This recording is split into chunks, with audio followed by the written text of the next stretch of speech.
உங்கள் வசந்தசேகர். இன்றைக்கி சென்னையில் ஓடிக்கொண்டு இருக்கிற கூவம் நதியை பற்றி தான் பேச போகிறோங்க. இந்த கூவம் நதி வந்து இப்போ தாங்க இதுமாரி ஒரு சாக்கடையெல்லாம் கலந்து அந்த மாநகராட்சி வந்து இதை உள்ளே வந்து விட்டுட்டு ஒரே நாற்றடிக்குதுங்க. இது 1935, 40, 47 வரைக்கும் இது ஒரு நல்ல தண்ணி ஓடிய ஒரு ஆறாக தாங்க இருந்திருக்கு. இப்போ கூட பார்த்திங்கன்னா இந்த பெரியபாளையத்துக்கு தாண்டிலாம் பார்த்திங்கனாக்க நல்ல தண்ணி தான் ஓடிட்டுருக்கு வந்துட்டுருக்கு இந்த ஆற்றுல. இது ஒரு காலகட்டத்தில் வந்து சென்னையின் ஒரு வியாபாரம் சம்மந்தப்பட்ட மக்கள் போக்குவரத்துக்காக பயன்பட்டுருக்குங்க. நிறைய படகுகள் வந்து இந்த வழியாக தான் போயிட்டுருக்கு.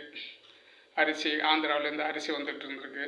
நிறைய பொருட்கள் அங்கேருந்து வந்துட்டுருக்கு. மளிகை பொருள்லாம் இங்கேருந்து இதே மாதிரி துணி மளிகை பொருட்கள் சில அங்கே என்ன தேவையோ ஆந்திராவுக்கு இங்கேயும் போக்குவரத்து இருந்திருக்குங்க. அந்த ஆறு தான் முக்கியமாக ஒரு வழித்தடமாக இருந்திருக்கு அந்த காலகட்டத்தில். இந்த ஆற்றை பற்றி திரு மாப்போ சிவஞானம் அவர்கள் குறிப்பிட்டிருக்காங்க. அவர் சின்ன வயதில் இருக்கும்போது வந்து இந்த ஆற்றுல வந்து குளிச்சுட்டு துணி துவைச்சி குளிச்சுட்டு தான் போவாராம். அப்படி ஒரு இந்த சித்ரா தேட்டர் இருக்கு இல்லையா, இப்போ அண்ணா சாலை மவுண்ட் ரோடு, இந்த பக்கம் கேடி தேட்டர், அந்த பக்கம் சித்ரா தேட்டர் இருக்கும். இப்போ நடுப்புற வந்து பாலம் கட்டி விட்ருக்காங்க.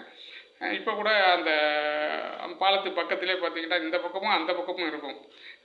ஒரு சின்ன குளிக்கிற ஒரு அது அந்த வசதிகள் கொண்ட படிக்கட்டு மாதிரி ஒன்று சில இது மாதிரி இருக்கும்.